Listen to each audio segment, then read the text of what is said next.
Okay, let's check the Facebook feed really quick. Well, because I want people to be able to broadcast your Facebook.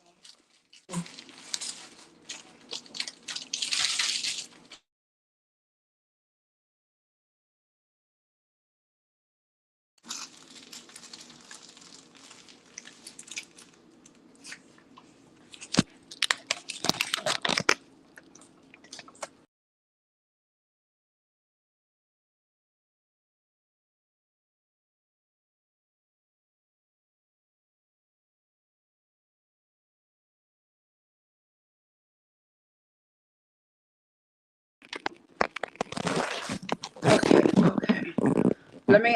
I'm trying to go and see if the girls got their, well, I sent them yesterday and I talked to one this morning, but let me double check, okay?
Not working. I wonder if anybody can hear my mic.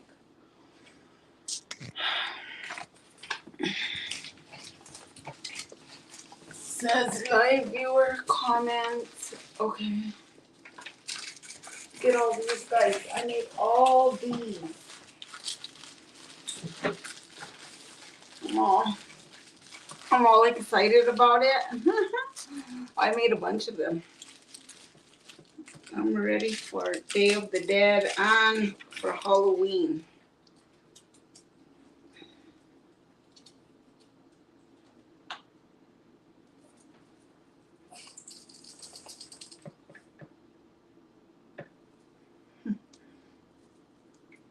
I just text the girl one more time. I'm not sure. And I don't think Erica is going to hop on well because let me give a little bit of a background. I don't even really know exactly what's going on, but I don't want to talk about it either because it's not my place to talk about it. And one of our people's son was arrested, and she did reach out to me. She did, and I told her that I would talk to her, uh, like not on here because this is not the platform for that. Well, but when I called her, she didn't answer, and then so I don't assume that she's gonna show up tonight. But yeah, so if anybody was wondering, yesterday we had posted our thing and somebody was commenting and the comments are removed though because like I've been called worse things, but it's fine. I'm not worried about it. Okay, so if our person doesn't show up, what I'm going to do is tonight I'm gonna interview myself. Well, because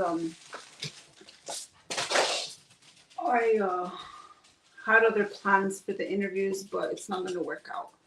Okay. So that's what we will do. I'm gonna wait a couple more minutes for her to show up. Um, that way I give her, sometimes you can't get on, sometimes like, because it takes me, I always have it ready, but it takes like a couple minutes to log on, but I sent her the link and it shouldn't take that long. So, okay, I would just like to welcome everybody and you can make comments and we will see your comments here if you have any questions. And this is the Behind Bars in the 505 podcast, and we basically talk about our experience and being incarcerated or locked up. So I'm just gonna start with some of the questions. Well, because I don't feel like maybe she's not gonna show up. She wanted to talk about domestic violence, and I was really excited about it because I'm a domestic violence survivor. I don't talk about it a lot, but I was with my ex-husband from the time that I was 15 till I was about 27. And he was very abusive. And when I chose to get out and leave, like the cops and like people, the judges, they didn't believe me because I never made police reports. I never, yeah, it was, but, so since she's not here, we're not going to talk about all that. I will talk about it another time because I wanted to be able to, express a few things myself, but she is not here. So we'll talk about that another time. Okay. So if she was here and my co-host, we were gonna do this back and forth, and I was gonna dress in a nice little suit. Well, maybe I still will. Maybe this will just be like my dry run, how I'm gonna answer my questions. And then if I do it again, well, I could delete this and then I could have my other one. Well, it doesn't ever matter, but yeah. Okay, so if anybody wants to come on panel right now, you can press the thing and I'll add you just to like we can cross back and forth or whatever. It doesn't matter. This says, before your charges began, what was your lifestyle like and what brought on your charges? So before I was incarcerated and my charges, I was a single mom for 7 years and I was raising my kids. I mean, like my kids could call their dad and he wouldn't even answer their phone calls. I mean, I remember my poor little son used to call him. It's like sad. He would call and he'd be like, Dad, it's my birthday and I really want to see you, like literally begging him, and he wouldn't even call them back. It's so sad.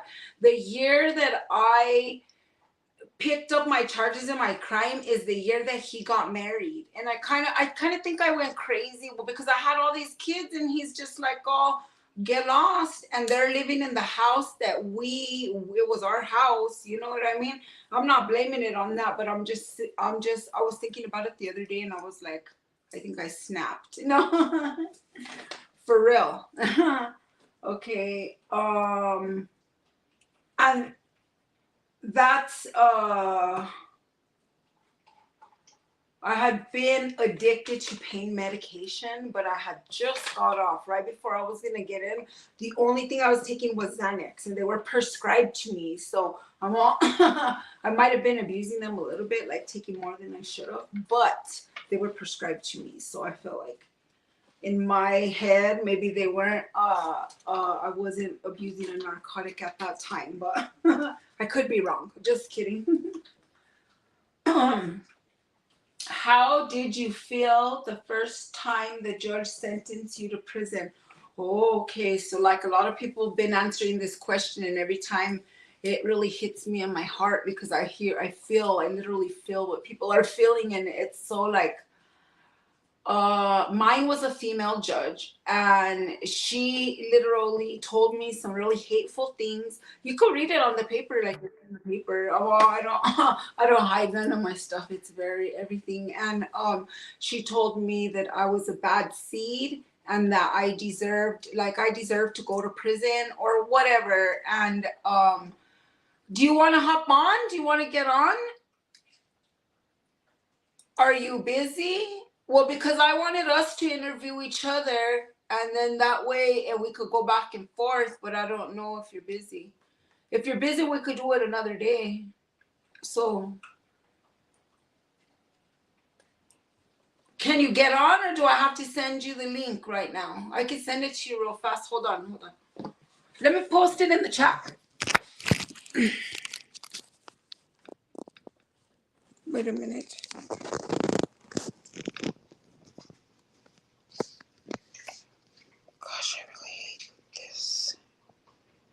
come I never know how to send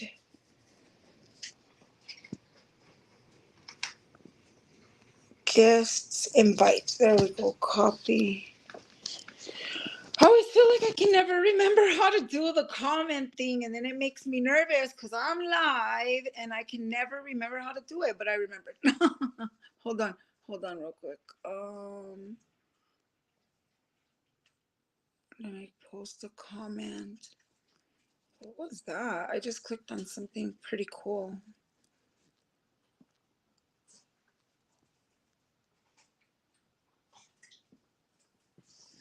If you want to get on and we could go back and forth.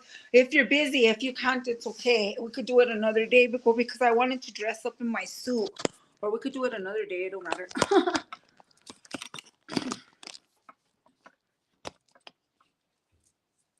Okay.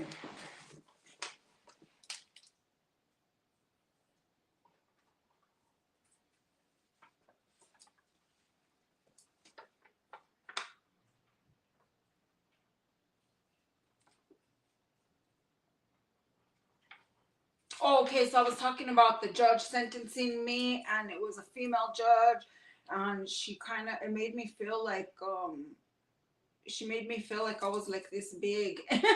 And I was like, wow, this is kind of crazy. How could this person take like my whole life away? But literally that's how it feels. It feels like she's the wizard and we're in Ozland, like it's like very surreal.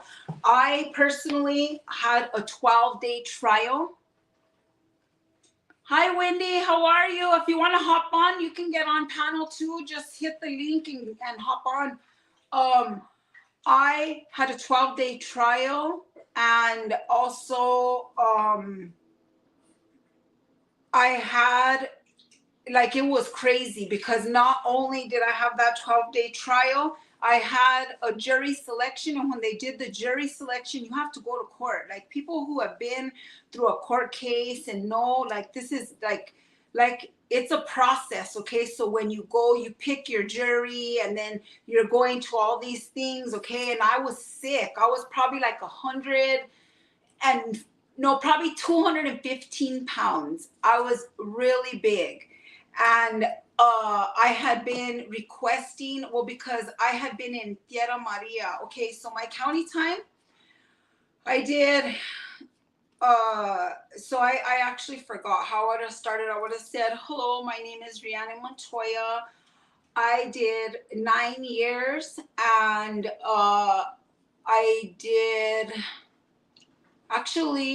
I did 9 years, but 2 of those were county time. So you don't really count those. The rest of the time would have been in incarceration in prison.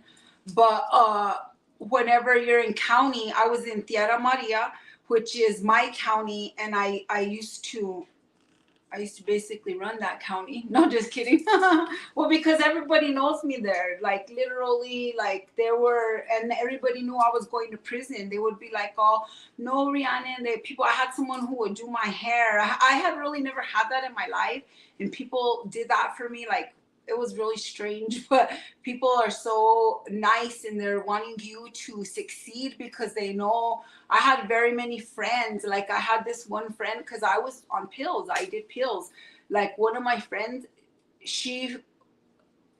I used to sell drugs, and she fell in for me a couple of times, like 3 times before I went to prison. And the last time, she literally, I'm gonna cry. She broke my heart because she said, Rihanna, and she's all, I said, no, I don't want you to do this for me. I said, like, you have to be with your kids. She had 3 kids. And when I was out, I used to take care of her kids. When she would go and hustle or do whatever she needed in the morning, I would give her her first fix in the morning for free or whatever she needed.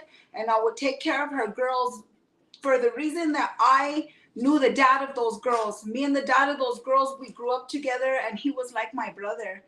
And I took care of those girls like they were my own. Sometimes those girls left my house with clothes from my girls, from my kids. And I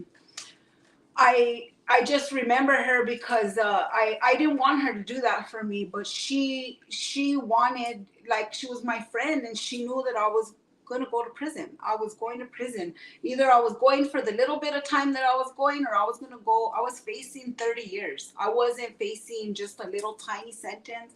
I was facing 30 years. So actually, I think it was 30 plus 10, actually, to tell you the truth. So it was a 40-year sentence. I was facing a life sentence. And whenever my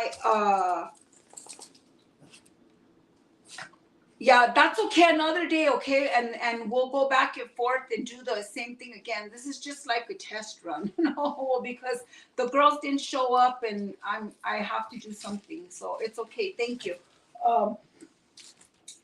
Okay, so that's how I felt when the judge sentenced me, because it was like, it's a whole different ballgame when you're facing time, right? So when I was in different counties. I was in TA, then I got sent to Santa Fe. I did probably 3 months in Santa Fe, and I did some time there with my sister Dina. Like, Santa Fe is really different too, because if you're from Santa Fe and Espanola do not get along. They keep us on separate tiers. Espanola is on the top tier, and Santa Fe is on the bottom tier. And it's just like really crazy. I don't even really know how come they don't get along, but I know where I'm from, and I know where I stayed, and I know that they don't like us. And but yet they're all showing their tits in the windows to the vatos, because in Santa Fe, it's a weird thing. The girls thing is like right here, and the guys is right here. So you could literally see them. Like, literally, they're in the windows, and all the girls, there's something called window signing. I'm sure everybody knows what it is. It's the alphabet backwards. So you sign, and it's, if you're trying to make words, whatever, and then you're hi, whatever, like it's window talk, okay? Well, the girls would be signing back and forth to the guys, but they're always the Espanola guys. Yeah, it's a fact, but just that you could check on that. I'm just kidding. But anyways, when I was in Santa Fe, I also had, in my case, I had a jailhouse snitch. Everybody knows what that is. And you can go in the papers and you could read about it. You could talk about it, because it's true. And the person testified for a pair of Jordan tennis shoes. She asked permission if she testified truthfully, that if she could get her pair of Jordan tennis shoes, and they allowed it. So all the headlines of the papers are pretty much true. The jailhouse snitch, they testified for a pair of J's. But you could fact check me on all this stuff also. No. But I'm getting off subject. How did I mentally prepare myself? I sat in county for 2 years. So after I left Santa Fe County, well, because my wife fell in for me. She fell in for me, and they kept us separated. Well, because in Santa Fe there's a lot of tattletales, and people don't want to see, so they kept her in the other pod. And that's when they transferred me. They put me, I can't remember why, because I was in SEG, but I went to SEG, but I don't remember for what. I remember why. Because they were UAing me, and because I was on the streets taking Suboxone. I had been taking it for like probably three years, probably, or no, maybe 2, because I had quit doing pills, and I was doing only Suboxones. And when you do Suboxones for a period of time, any narcotic, any kind of prescription pharmaceutical, if you do those for a period of time, it doesn't take just 30 days to get clean, okay? So mind you, I'm in jail, and I've been in jail for 3 months, and they're UAing me. So that's why they have put me in SEG, and they locked me down, and they were trying to tag me with the dirty UA. Well, because I felt like, but to be honest with you, there was, I don't know. It's just really different in Santa Fe, because if you know the guards, like, you get away with certain stuff. I remember I was there, and I feel like I was such a square, like a square, because I used to be scared to get caught doing something. And they're like, you're already going to prison, Rihanna, and you need to stop being so scared. You know, I'm like, you know, so they would be trying to smoke in our room, or smoke weed in our room, or like do something, because you could lock down for count. Some of the guards would let girls lock down for count in the rooms, and that's not allowed. That's not supposed to be allowed, and they would be smoking or whatever. Christina, I want to say it's Montoya. Her name is Monster. That's my people. I mean, that's my Sandoval, Christina Sandoval. I mean, like, she literally, when she came into Santa Fe, and I'm pretty sure she's Santa, and she's like, I'm rooming with Rhiannon. She's like, oh, because she's my people. My mom used to be her drug dealer, and she, when you know, like, I feel like it's a, how do I want to say, like, it's a street thing, okay? Like, if you know somebody and you know their kids and their parents have been drug dealers, like, those kids are very, like she knew me on another level, not on this whole other level, being in the paper and this and that. She knew me on the streets. So she was my people, and she had some high grade, she had drugs, she had all kinds of stuff, and I was so scared, because I was like, either gonna raid our room and I'm gonna get written up. And I was just in county, you know, but that's really how I was in county, because I didn't know any better, and I was trying to fight my case.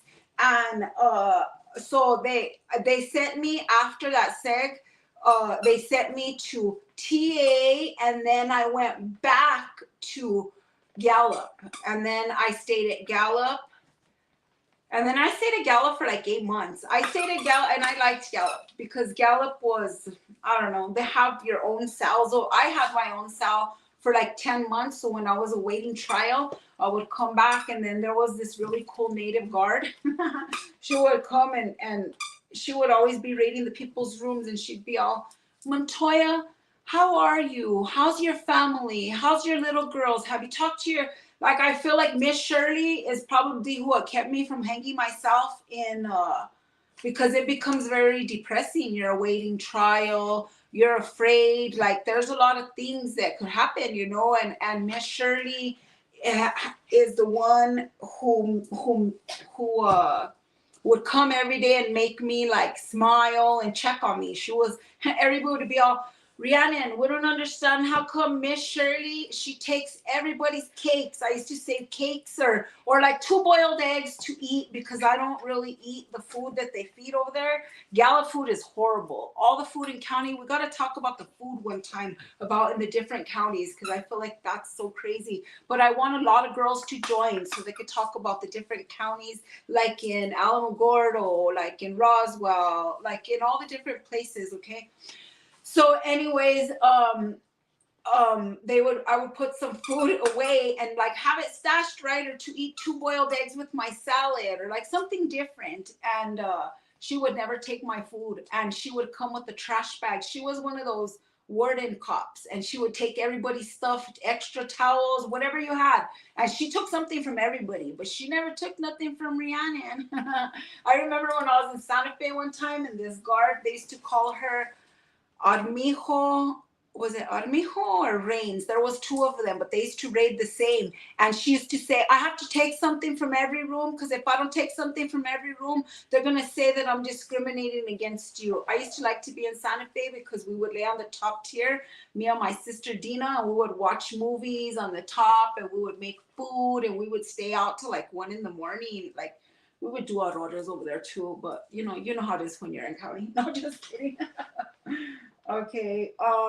So that when I was getting ready to leave from county to go to prison, I had sat in county for 2 years, and I was like mentally ready for a change, because I had done my trial. My trial lasted 12 days. It was a 12-day trial. And then after the 12 days, before the 12 days, I had 2 jury selections, because they changed venues. And when you change venues, you have to, it's like doing double the work. So mind you, I had it was like probably 15 days for the trial, because after you do the 12 days and then they read the verdict, or you have like a weekend in between or whatever it is. And I'm waking up at 5 in the morning every one of those days, and they have to transport me from TA. They had to listen to me, they had to get a special hold on me, because they requested that I not be in TA. They had a special so that they would house me in TA, because they didn't want me housed there. Well, because like, if something's wrong and like the ceiling is falling down on people and they're not taking care, what happened over there at TA is I almost died in their care. I had an abscess on my boob, and I don't really talk about this because I'm gonna get emotional, and everybody who knows me, I don't use drugs. I've used pills and I've used weed, and that's like really it in all my life. I've never touched heroin. Like I used to sell it. I've never touched it like to do, and I've never done meth. I mean, like my cousin put some meth on her makeup one time, and I mean, I got high like that, but not intentionally. It wasn't, I didn't intend, and I didn't understand how people could ever do that drug, because it's really crazy. It makes you feel like you're gonna have a heart attack. I thought I was gonna die. I never felt right after that for a long, long time, until like very recently. Okay, but anyways, whenever you're incarcerated for a long time in a county, like it gets hard, you know.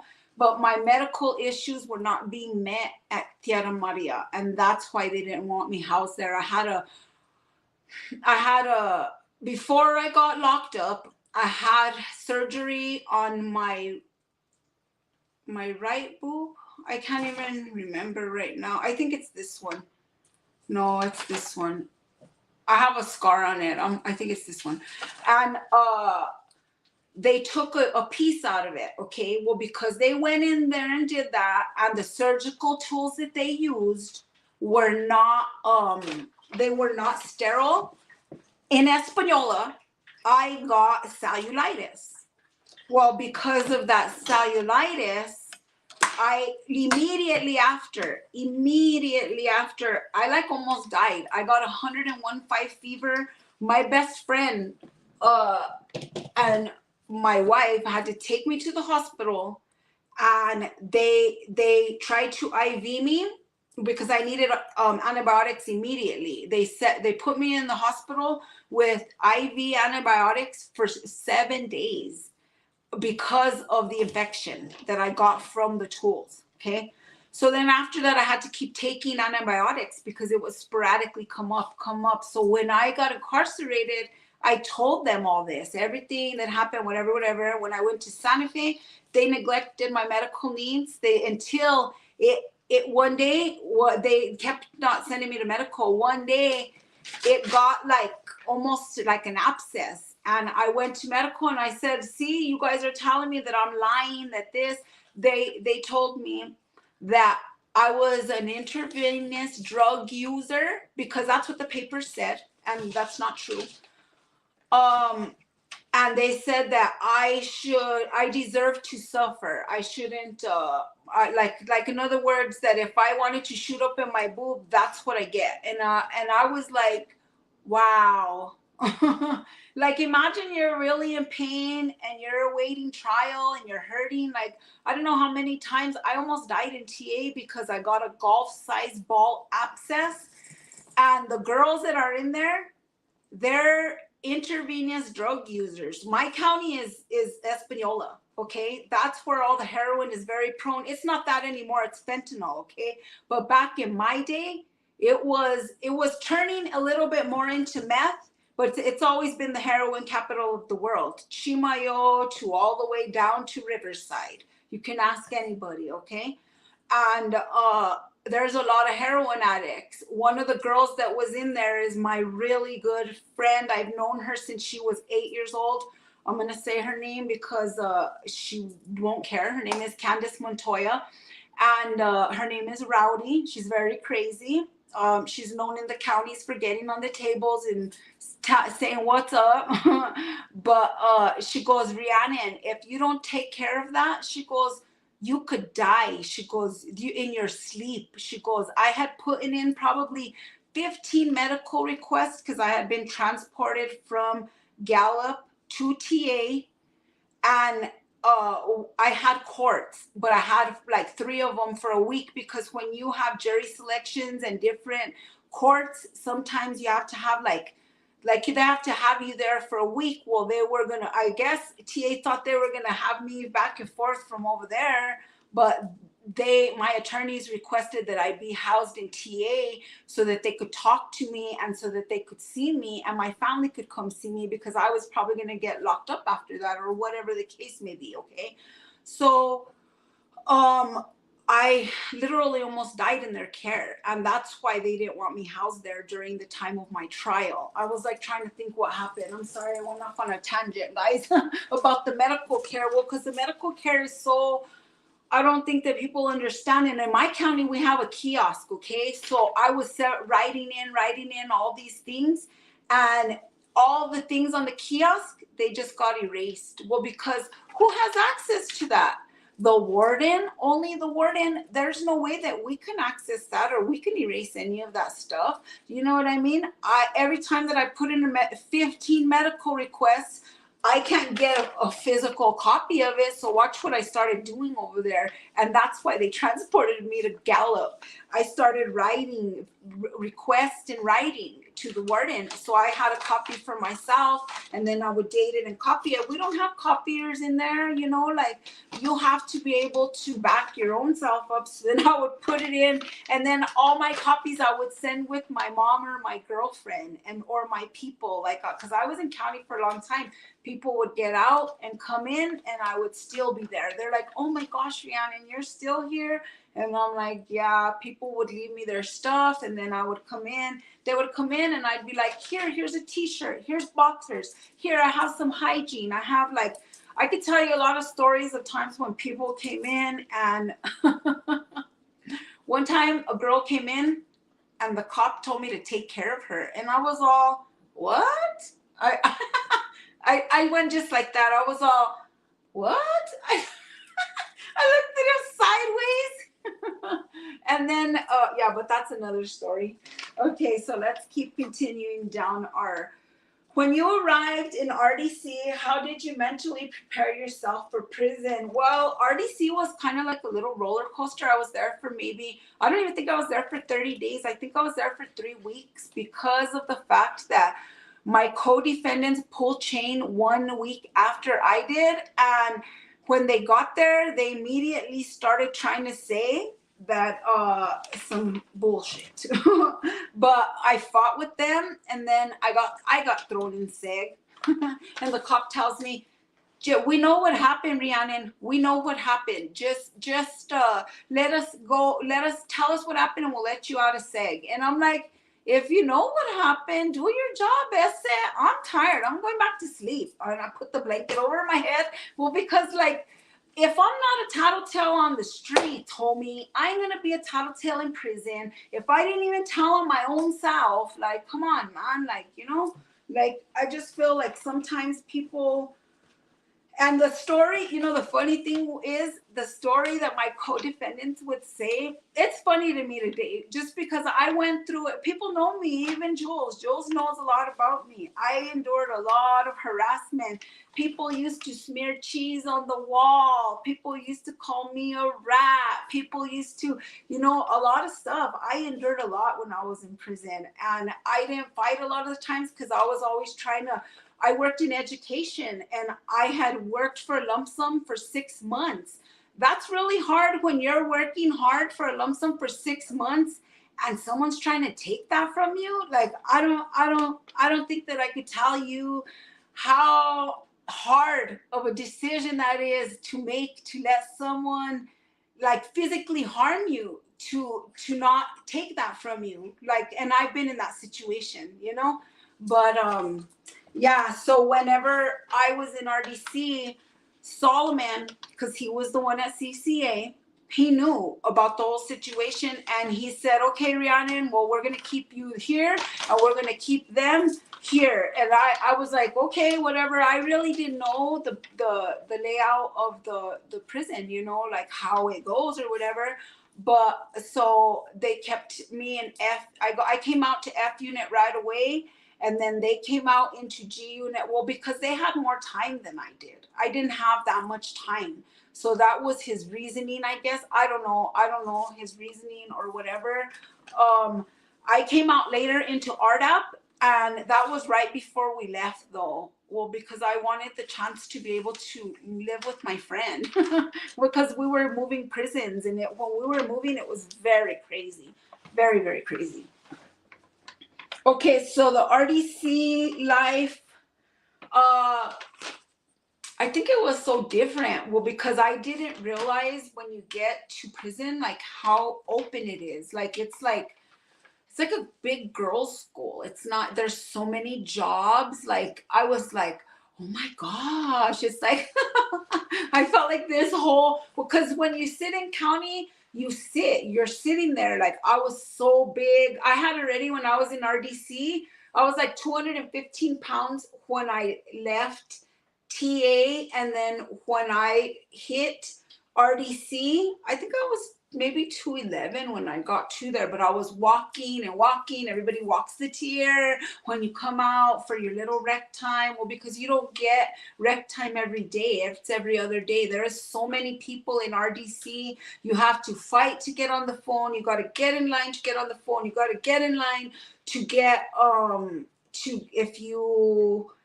I think if you have a microwave, like to make stuff, like I don't even really remember right now, because I think there's a microwave. I don't remember, but I know for the shower, you got to get in the shower line because there's so many people, you know what I mean? Or if you're not dominant, if you're not on it, you won't get in line for a phone. I've seen lots of ladies not ever, they're like, I really need to call my husband, or I need to, and I'm like, man, I remember sometime I gave up my phone time because I felt sorry for people because they could not push through.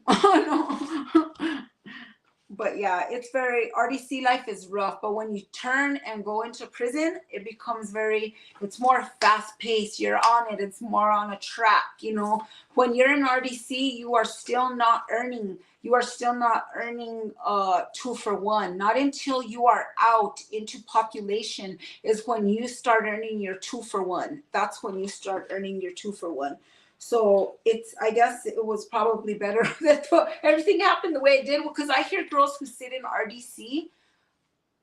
Oh yeah, there is a microwave. Well, because I was like, I remember I had noodles and stuff. How did I make them if there wasn't a microwave? Thank you, Wendy. Okay, and the next question for me is, when I got to population, what type of program did I participate in, and which facility? Okay, so I was at CCA, and I started off right away in education. I started with, I believe I was working with Dr. Wrightson right away. I've never had any other job than, like, because I've never been a pod porter ever. Because I don't know, I can't do it. I can't do it. They have to stay in the pod. They can't go out. You don't earn that much money. To be able to earn a little bit more money, you have to be able to step out of your box and be able to. One of the things that was hard for me,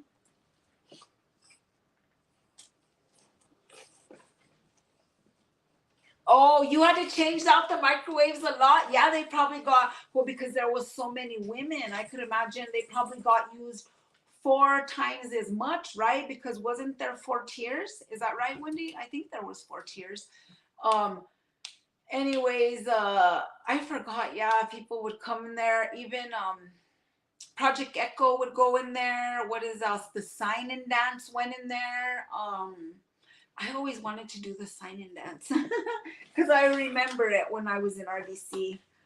Oh, so I was in education at CCA. I worked at education until I worked at the fitness program. I was in the fitness program, and I was not a facilitator, just because when at CCA, when you're in the fitness program, they pay you, I think it's 40 or 50 cents to be just in the program, and you just got to go and work out, and that's your job. It's so good. I wish that we could push to make a program like that for the ladies in Springer. Well, actually, I did, because Dr. Mella, the one that Lady Bonnie was talking about, also, she gave me a program, but because I was dealing with other issues, and if you're not clicky, like if you're not how do I want to say, in with the education people, like they didn't want me to be like a face of a program. I wasn't their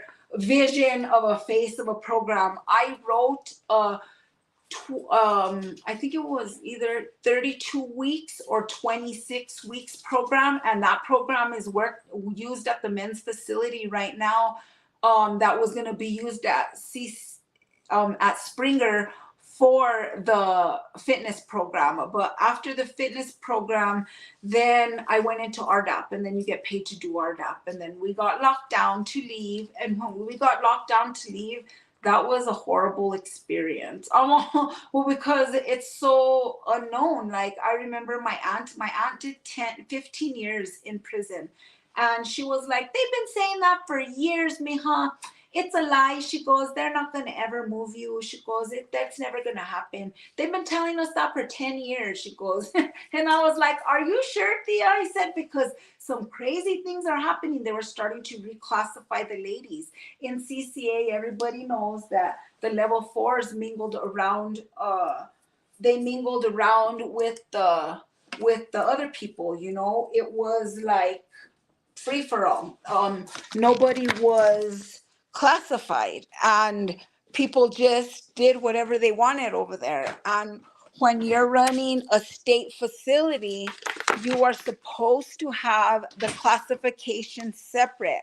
Higher classes such as level 4s, which is a risk, those are risks, and like a level 6, those ones, they're not supposed to be intermingling with the other populations. And this, I believe, was one of the main issues at CCA. I know that they didn't have any great lawsuits, but I believe that there was a girl, Agnes was talking about her, and that girl, she got in a fight. Okay, well, then they put the girl back in her bed, and she had some lumps in her head, and they tried to rub them out. Okay, but because of that, she went into a seizure, and she almost died. That girl got into a coma, and I think that's when they realized, like, we can't be doing this. We can't have the classifications, because her family probably, I don't even know if they sued, because she stayed in. I think that if that would happen, like, the judge would probably show a little bit of leniency on her case to get her out. I don't even think her family sued, because she was in Springer when I was there, and she had her trademark from being like, we thought she had died. Like, it was just, that was horrible. I remember we were locked down, and I was like, oh my God, they kill girls in here. No. Well, because, you know, like, I'm this, I went to private school. I'm not trying to act like I'm good or nothing, but like everybody says, I don't think I belong in prison. You know what I mean? And I was very, like, it was so, I've never been in jail. I never done county time. I never done anything like that before this situation. So it was very, like, surreal to me, you know? Like, I felt like a lot of it was, I don't even know how to explain it. Well, because when I got there, my aunt, her people were very welcoming. A lot of the old time veteranos that knew my auntie were welcoming to me. That's how it goes. Like they knew my cousins. My cousins have done time there, you know. And my cousin next week, she had to ask her because she's on parole. She's on federal parole. If her parole officer would allow her to be a guest. And I'm hoping that he says yes, because I think it's going to be really interesting, and I want to be in person with her to do our one. But I think that like it's a hierarchy system when you're in prison. And if you know somebody in there, my aunt had done 15 years. My aunt was the hair tie lady. Everybody knew my tia. When we got raided and we got locked down, my tia, they would take everybody, and they did this on purpose. They never did this at any other facility because we never let it slip. I feel like ladies tell on themselves, okay? Whenever we were at CCA, we could not have hair ties, and you would buy them. My auntie made some hair tie, people charge $2. My auntie would charge $1. And I knew people from the laundry, so I'd be like, all right, I got this purple t-shirt. I was in RDAP. When I went to RDAP, immediately, if I had to give up one of my shirts, I'm all, here, boom, I need some hair ties. Well, because sometimes you have to sacrifice to get, man, you know what I mean? You can always get another shirt, but you can't get a purple hair tie. And trust me, you could sell a purple hair tie for $2. When I was at CCA, I was the hair tie, she was the hair tie queen, and I would slang her hair ties for her all, like, and because she was scary. My auntie was, anybody who knows my tia, she was very scary. I know, Wendy, I know. I have a lot of those hair ties. I sent some out to my kids. A lot of people have, and I have a couple too. You have a bunch of them. You used to have a bunch, Wendy, I remember. But at Springer, they didn't used to throw them. At CCA, those are our pride and joy. That's our, like we collect those. Those are our, like, you know, our person. They're our stuff, you know? So they would take them and throw them in the trash, throw them in the trash, throw them in the trash. So once we would get off lockdown, I would be walking my tia. I was in F unit, and if anybody who was at CCA, you could make in the comments. You could comment below. If you were in F unit, you go to lunch, breakfast, and dinner with A unit, okay? Well, that was good for me because I got to see my tia. She would be all, meet me here. She would send me a little abuela, little note, and she would tell me, meet me for breakfast. And anybody knows me, I don't go to the chow hall. I don't eat in the chow hall because I don't eat that food. Maybe for a holiday meal because I'm trying to get my candy and my Coke, or like something special, but I don't eat in the chow hall. Like everybody who knows me, I don't do all that unless we ain't got commissary, and then I'm forced to do those kinds of things. But then at that, I'd rather starve. But anyways, she would send me a little note, or everybody would tell me, your tia sent you this. And she would have we would get off lockdown because my aunt's in there sewing. Boom, boom, boom. She has her little sewing needles hidden everywhere. Here's a little needle here. Here's a needle there. When she got left prison, she left me 5 sewing needles. I was all, tia, where am I supposed to put these? What do I even do with them? Where am I going to? Come on, man. That's so crazy. But, anyways, whenever she would when we'd come off lockdown, she would throw me the hair ties, and she'd be all, keep one for you and sell the other 3. Because my auntie loved to drink Cokes, okay? Nobody knew this about her, but I know because she's my auntie and I know all her little secrets. And she was a Coke addict. She liked to drink like 2 or 3 Cokes a day, and that was her hustle. That was her way to be able to do what she wanted to do. When you are incarcerated and you don't have skina and you don't live, my auntie lived for 15 years in that awful place, and she had to make a way, and she did. And she was the best hair tie lady. I remember one of the level 4 girls, Salsa told her, there's a certain way that Salsa likes her hair tie with 5 bands in it. Well, because if it has 5 bands and you have thick, long hair, if one of them breaks, you don't got to worry about it being not so thick, you know?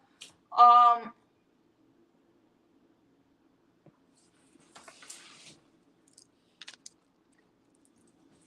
my God. And you just, like, it won't break on you. Okay, my next question is, did I develop any mental health issues, you guys can post questions in the comments and I'll ask it. Springer is the worst facility. I know. Katie, would you like to come on panel? I can give you the link and you can come on right now. Well, so you can talk back and forth with me about the facility, because I agree with you. I feel like it was so disorganized. There was no programming. So when we I always think it's so funny, because when we were gonna come on to be on that A&E thing, everybody was trying to talk to the people, right? Everybody, okay, all you have to do is hit this link. Hold on, I'm gonna give it to you, okay? Yeah, I'm gonna post it in the chat so you can get on.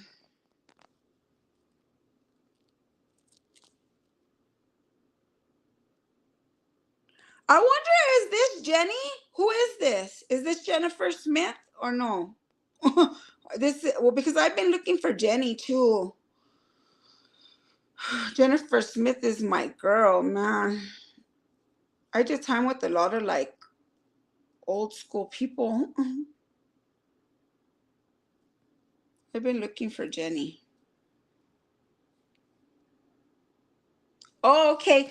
Katie, can you hop on right now? Here's the link, okay? And once you just get on that, touch on it, and it'll take you right to me, and I'll get you into the studio, okay? Thank you so much. Well, because I'm just talking to myself, literally. No. Well, I was talking about a bunch of different things.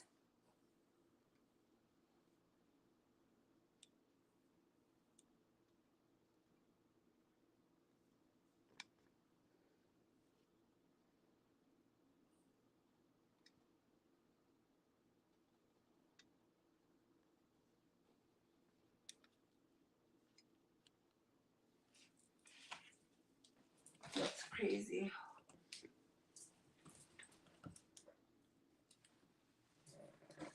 I don't know what my dog had right there. Oh, there you are. You're right there, Katie. You're on it. Thank you. Hi. Hey. How are you? Good. How are you? Oh, I'm good. Can you tell me what time you did at CCA? I mean, what years were you there? I just missed the transition. I was at Western in 2018, and I just got out in 21 or 22. So you did about 4 or 5, like. I ended up doing 6. Oh wow! That's about.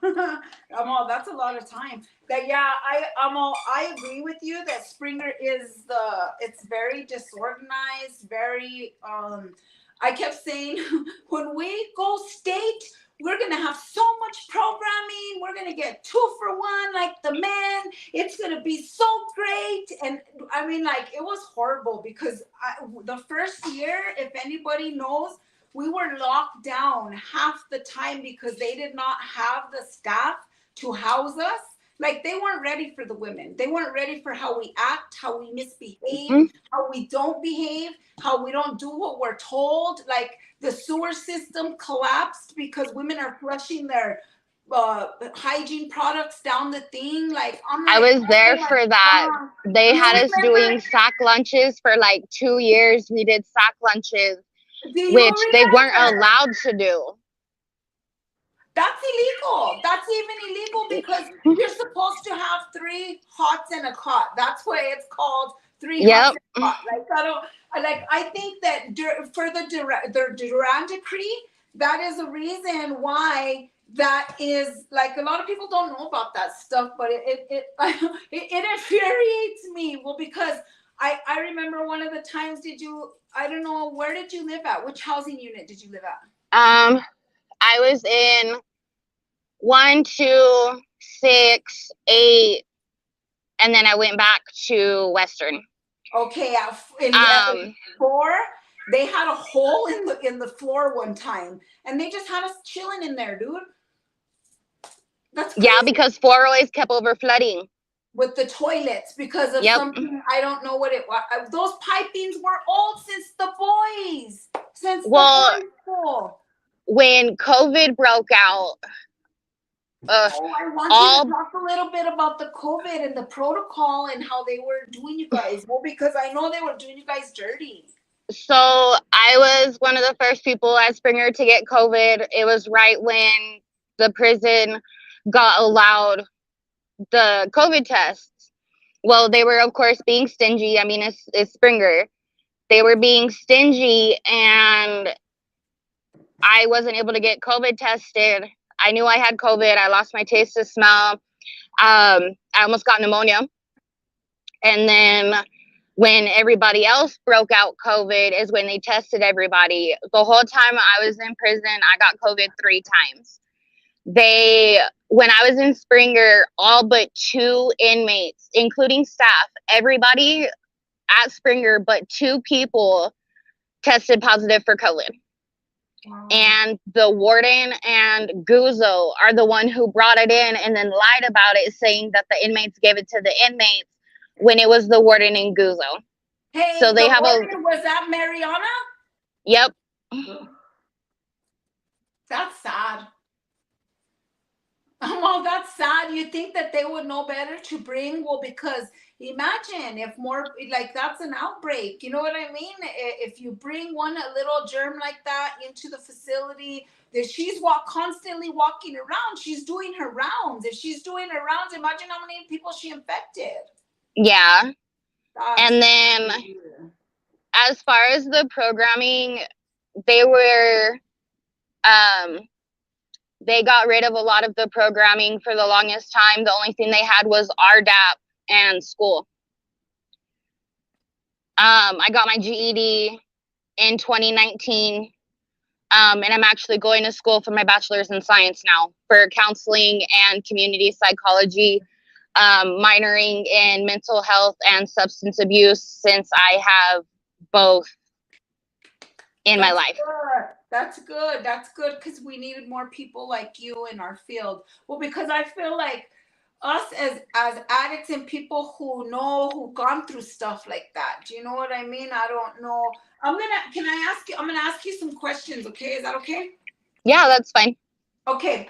Before your charges began, what was your lifestyle like and what brought on your charges? I had been in the streets since I was 15. I started using heroin at 15. And then I started doing meth.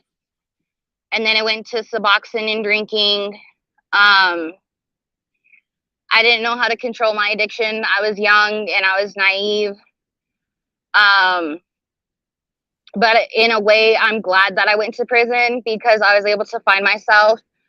I'm in my daughter's life now, and I work at a recovery treatment center that's allowing me to go to school and work here to help people. I'm 10 months clean myself. I'm clean and sober. But like, I've met you, Brat, everybody at Western knows my Auntie Jax, Breezy. Everybody knows her. You know, when Gigi was in Springer, like, everybody took me under their wing. And I can honestly say, if it wasn't for me going to prison, I wouldn't be where I'm at today with all you guys. Like, you know what I'm talking about, that like hierarchy, when you know somebody who's been in prison or has done a lot of time, like, they take you in, right? That's how my experience was, because my aunt was there. Like, when I got there the first day, she gave me this makeup pencil, a white one, and I swear everybody was like, where did you get that, Rihanna? Oh my God, they can't even get those no more. Well, because my aunt would give, a lot of people would give her things because she was the hair tie lady and she had a bunch of stuff. She'd been there for 15 years. You know what I mean? So I understand. You understand what I mean when it's like somebody, a family member's been there, right? Yeah. Oh, that's can I ask you something? Well, just because who would give you heroin at 15 years old? The people would hang around. I always lied about my age up until I was about 18. I would lie. I was 18 for like 6 years. And everybody thought it was the person I was with, but it wasn't. Like, yes, they were using, but I wanted to feel how they felt.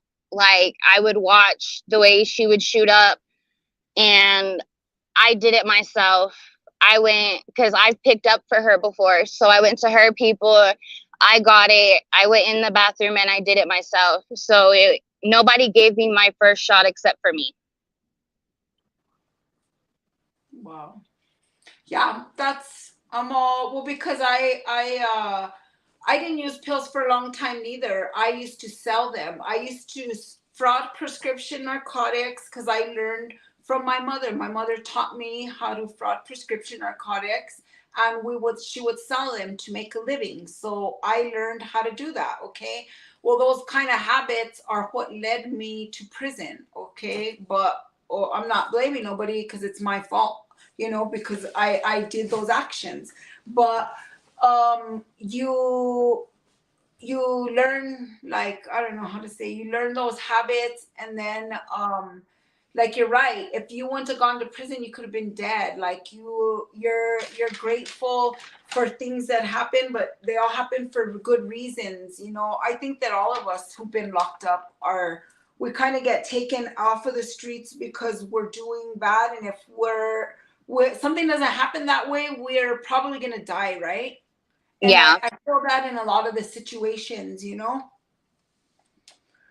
Okay, and then I'm going to ask you, how did you feel the first time the judge sentenced you to do your prison time? At first I was nervous, but then I come from like a traumatic childhood, and since I was in the streets since I was 15, I was like, it was a vacation. I got into fights. I would be the one running across the compound.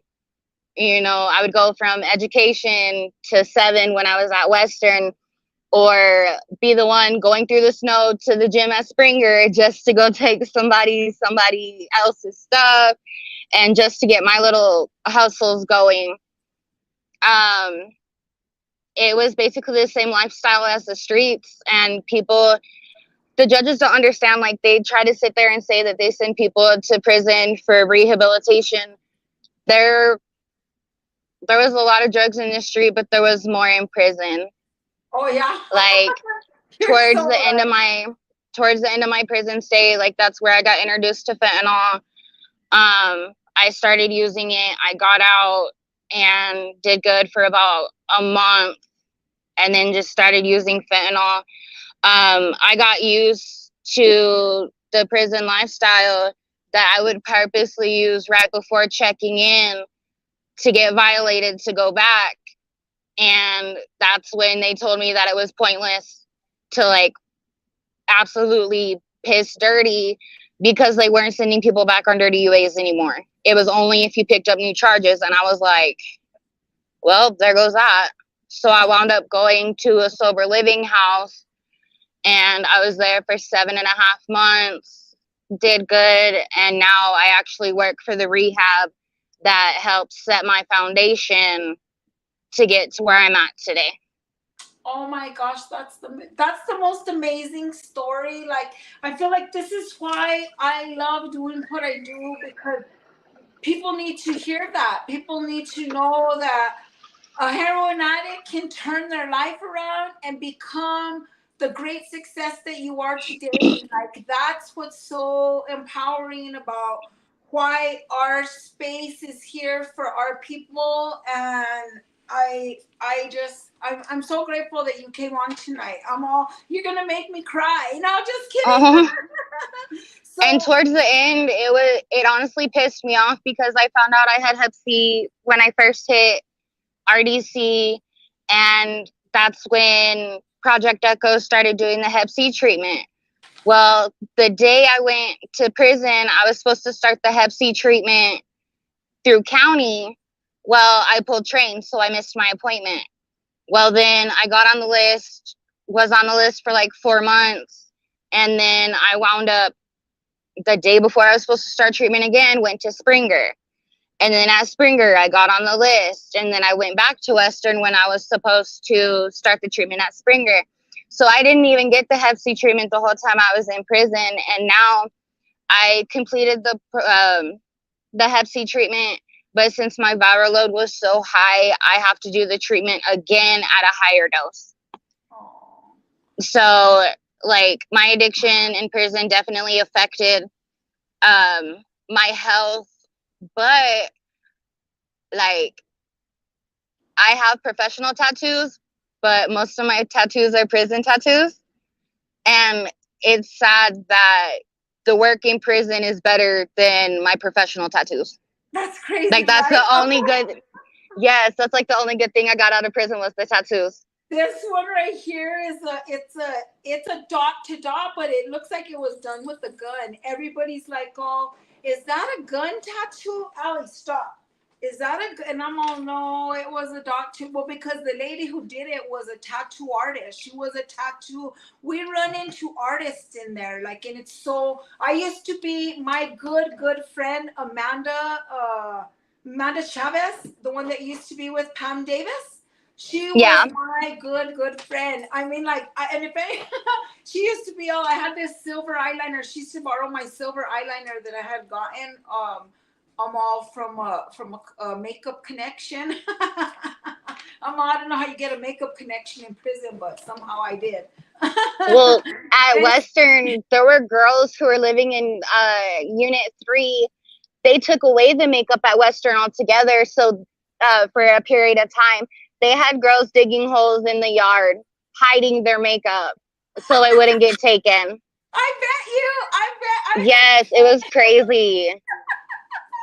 Digging holes. Oh my God. So yes. What, keep it buried and then go and dig it or what? Oh my yes, God. That's what happened. It was crazy. Shit, dude. Like the shit probably got real when they take your makeup away. I don't know if you read the comment, but we have some people. We have 4 people watching, which is amazing. Thank you, everybody who's watching. And we have somebody who always watches us, Try Me Bitch. And she says, that's dope. She was talking about your journey and you getting clean and everything that you've been through. So I just wanted you to hear that. That's awesome. Thank you. When you arrived to RDC, how did you mentally prepare yourself for prison? Well, because it's different from county life, right? Oh, yeah. I seen a lot of girls on like the 90-day evals. But I was crazy at that point. I wasn't on any psych meds. I knew I had mental health disorders, but I wasn't on psych meds. It was just crazy. The whole thing's crazy. Okay. When you hit population, what type of programming did you participate in? I gave you a positive affirmation for being dope as fuck. And at which facility? Oh, thank you. I'm sorry? I said, at which what type of programming did you do and at which facility? I did RDAP, IOP, Moms from the Inside Out. I did GED. I was tutoring. I basically did all the programs that they had offered. They used to have like a lot of cool stuff when we got to Springer, but then I think when I was leaving, they had shut down a lot of stuff already, huh? I did Gender Specifics and Mommies from the Inside Out were the last programs that I did. And it's sad that they took those away. Oh, they don't have those there no more? I know they brought back some of the programs, but since Mr. and Mrs. Aguila left, they got rid of a whole bunch of programs. Oh, for the longest time before Miss Cunningham took over for Mr. Sanchez. She was the only GED teacher. Mr. Sanchez now? Yes, and she got married. Her last name is Bass now. Who is she married to? I don't know. I know her last name is Bass now, but yeah, she took over for Mr. Sanchez. He retired. Oh, wow. That's crazy. Well, that's crazy. Well, because I feel like she's very clicky. Like, like if you don't, we did a painting job for her because I ran the paint crew. I Yep. ran the majors paint crew, and then my greenie ran the mural crew. When I stopped, because I wanted to stop, I didn't want to work no more. I said, hey greenie, could I come work for you? Because I didn't want to run my crew no more. I didn't want to go check out my tools. I didn't want to do all the things that I did to run my crew. So I started working with Greenie, right? Well, one of the last jobs that I did was for Miss Cunningham, and they were so rude to us. And we painted. We're the ones who painted in that gym. It stayed bad, huh? In that gym, because it used to look like shit. We're the Yeah. ones who did that job in there, and then I think I painted the lettering in there, and Greenie's the one who did the eagle itself. I did some of the circle, but Greenie does all the mural thing like that, and then Greenie did all of the paintings, like the Priya paintings they put on the walls. She did everything in the cafeteria. She had it looking so fucking good when I left. Yeah, it was nice, huh? Yeah, I know. Oh, I forgot about the one in the chow hall. The one in the chow hall, a bunch of On both sides. Yeah, because I was like, man, they told me about the paint crew, I was like, we're gonna paint everything. I said, we're painting everything in there. Did you see how I painted Molina's house? Let me tell you what happened. They told us they had just gave a directive that we are not allowed to paint anything except that ugly coca brown color. That was the only thing. And I said, hey, Mr. Molina, aren't you a Cowboys fan? I told him, and he's like, yeah, I like the Cowboys. He goes, I said, well, you know what, Miss Ibarra, she has a 5-gallon barrel of that royal blue paint. I said, we should paint your house that color. And he was the white and blue house. He was like, yeah. And I had Gladys worked with me. Gladys painted Molina's house. I had another girl that worked with me. Her name was Red. Red painted some of the roof because I was scared to get up there. Well, because it's scary up there, you know what I mean? And we painted that, but that's how we got it painted. After I had already painted half of it, they told me that I couldn't paint it, and I said Molina said I could. I said, you better take it up with Molina because we already painted half of it. We had already almost done with it, and he didn't make us change it. How funny, huh? I'm gonna have to jump off. My break is over at work, but I'm gonna keep watching. I'm gonna jump on for the next show. What day are you off so you can come on and we can finish? Normally I'll be off tomorrow and Wednesday, and then next week is gonna be Thursday, Friday. I'm gonna schedule you next week for Thursday. Is that okay? Yeah, that'll be fine. Send me a picture in my messenger. Well, so I could make a link and everything, a post so you could share for your people. I appreciate you so much for coming on. Thank you. You're welcome. Thank you so much. I'm so grateful to you. Thank you. All right. Bye. Okay, bye. Oh, well, that was cool. She hopped on her break. Oh, well, that was cool. I can't remember what question I was on. Does anybody remember? I think it was about my mental health. If the incarceration affected my mental health, it did. I for a long time, I used to have panic attacks, like really bad panic attacks, but I don't think it was from prison. I think it was brought on because my cousin gave me some makeup and it had meth on it. She did it intentionally. I think she wanted me to piss dirty or something. I don't know. That's pretty dirty, but whatever. Anyways, I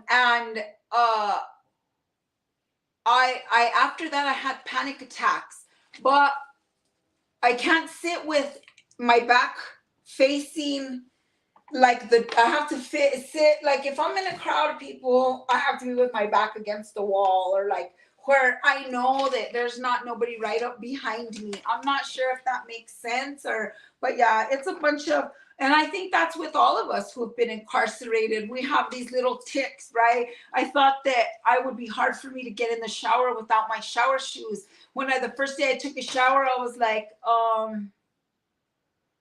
should I do it? Should I not? Should I do it? Should I not? But I don't know. It's like, it's a lot of different things, but those are the main things. I have a little bit of PTSD, but the PTSD I don't think comes from prison. That comes from my domestic violence. I was abused a lot by my ex, and I've always dealt with the PTSD, and I don't think that's so much from prison. But I think that it might have added a layer of PTSD. So like I had PTSD before, but it added a whole nother complex layer to it.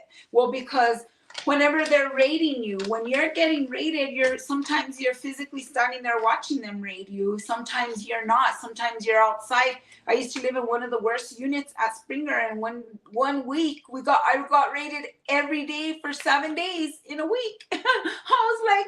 I said, I ain't even organizing my box no more. Fuck this shit. No, excuse my language. Well, because I am very organized, and I know Jules.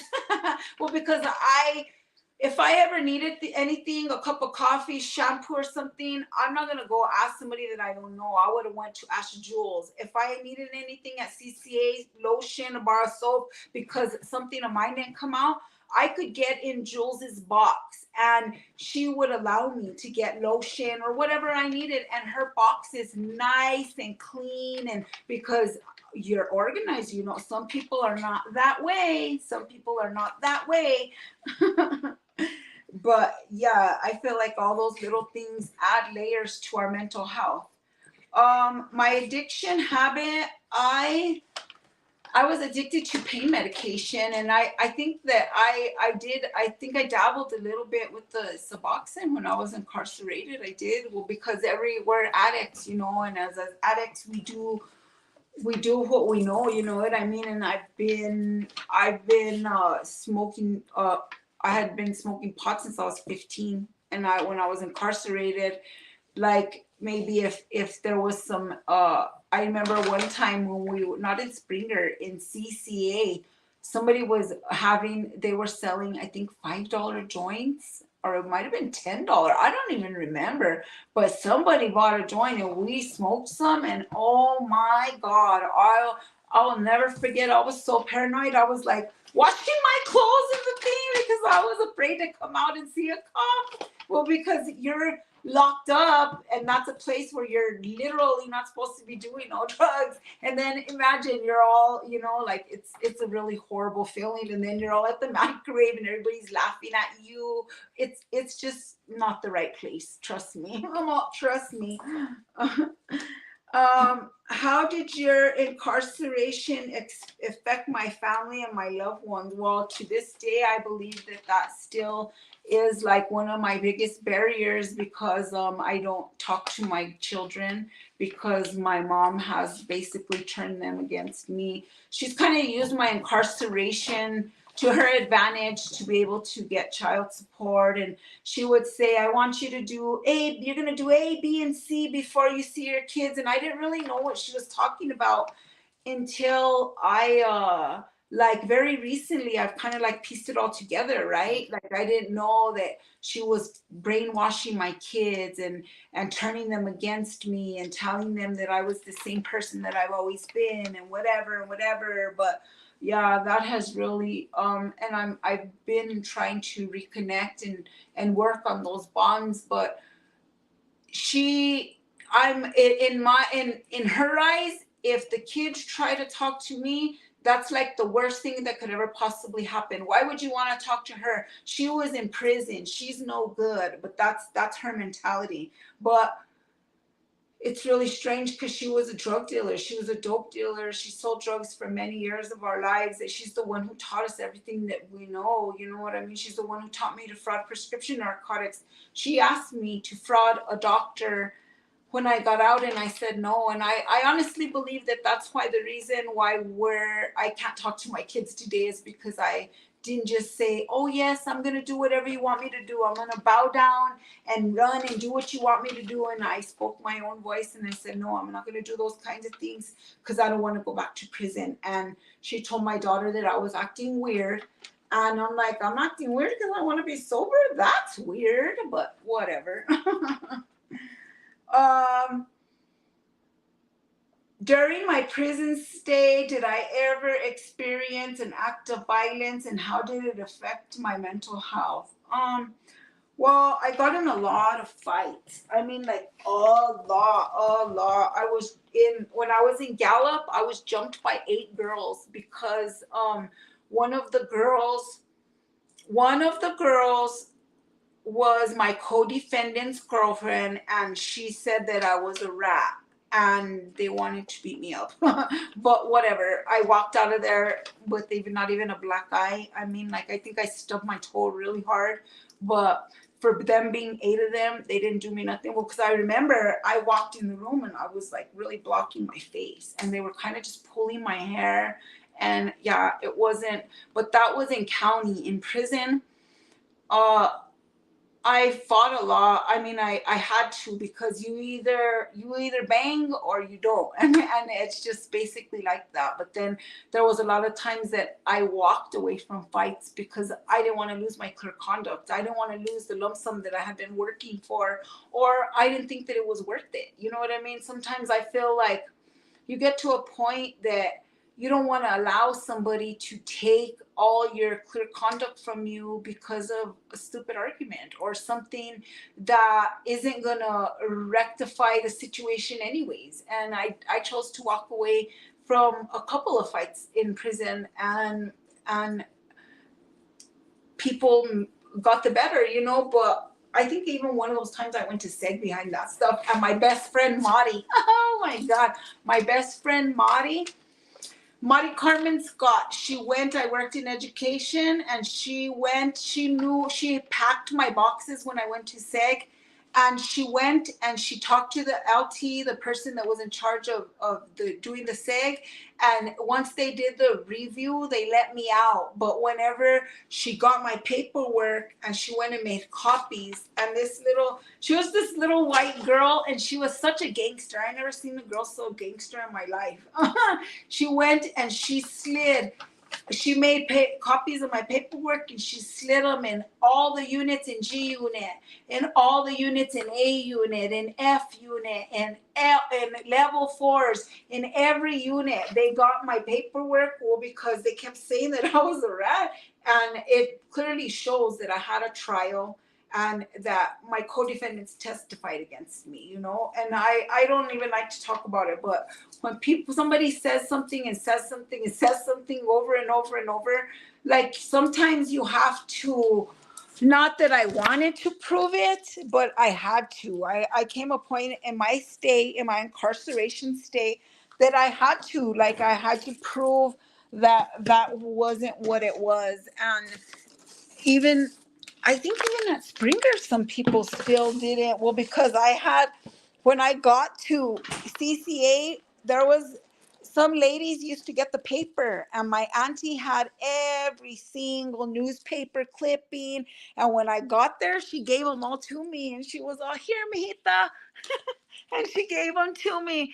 But yeah, so I'm going to start wrapping it up because we've been on for a really long time. But I'm very grateful to everybody who's watched, and I know my number 1 fan is Try Me Bitch. Just kidding. She's becoming very famous in the YouTube community, so I'm waiting for her to drop our link for us. Just kidding. Okay. Anything else I want to share about my experience? I just think that sometimes a lot of people think that people who've gone to prison or we're just like the bad people in the community. Nobody wants to hear from us. They want us just to die and go away. And we're not going to die and go away. We're going to thrive. We're going to succeed. All of us are going to get out. The people that you see here on our panel and behind bars in the 505 are the 15% of New Mexico's recidivism rate. Like literally, we are the people that are not going back, that are not on drugs, that are not out there dying, that are not doing the things to get back and reoffend. You know what I mean? Just like the way I love how my guest Katie, she's cute. She just said like she was out there just literally doing the same thing over and over until they said no, we're not going to take you, and she was forced to make a change, and that change changed the rest of her life. And I could imagine how many lives she's going to impact. So I would really like for people to join us next Thursday when she comes on, well, to ask questions, because I think it's so neat. We had like 7, almost 9 viewers, and I'm sure a lot of people were trying to get on and see if my dear friend was going to come on, but she's going to be doing a podcast not at our normal time. Well, because I can't have people coming on disrupting our space, and this is a safe space for our people, and I just want anybody to know that I would never allow any type of that behavior. And I understand, and I sympathize with the people that are angry or whatever, because I've been called worse. You can look in the papers, and I've been called worse than what you guys put on my Facebook page the other day. But I find that very disrespectful, because I don't even know you. I don't even know who you are. And this is my page, and our page represents the people who are trying to be out here and succeed. And I don't appreciate people putting comments like that. That's not right. I don't know you personally, but I don't think that that's cool. I don't think that that's cool. So, but I'm gonna close with the message that I would like to give my viewers and the people who are watching. That please, if you have someone who's been affected by incarceration, or you yourself have been affected by incarceration, please don't give up. Don't ever give up on those people, because like, people throw us away time and time again, and that's not a good feeling. You want your people to know that you support them, no matter how many times it is, no matter what the situation is. I just want to advocate for you people to support each other. Like, we're all out here.